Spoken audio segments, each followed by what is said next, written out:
السلام علیکم ورحمۃ اللہ وبرکاتہ۔ ناظرین، استقبال ہے آپ کا ہمارے چینل دا اردو نیوز میں۔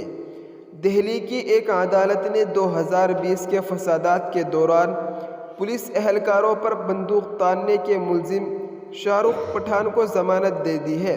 شاہ رخ پٹھان کے خلاف جعفر آباد تھانے میں FIR درج کی گئی۔ دہلی فسادات کے دوران شاہ رخ پٹھان کا ایک ویڈیو منظر عام پر آیا تھا، جس میں وہ پولیس والوں کی طرف بندوق تان کر مبینہ طور پر گالیاں دے رہے تھے۔ موجپور علاقے کا یہ ویڈیو کافی وائرل ہوا تھا۔ انڈیا ٹی وی نے یہ خبر دیتے ہوئے بتایا کہ اس سے قبل دہلی نے نچلی عدالت سے شاہ رخ پٹھان کی نئی درخواست ضمانت پر 1 ماہ کے اندر فیصلہ کرنے کو کہا تھا۔ شمال مشرقی دہلی میں 2020 کے فسادات کے سلسلے میں اخبارات میں شائع ہونے والی تصاویر میں انہیں ایک پولیس اہلکاروں کی طرف پستول اٹھاتے ہوئے دیکھا گیا تھا۔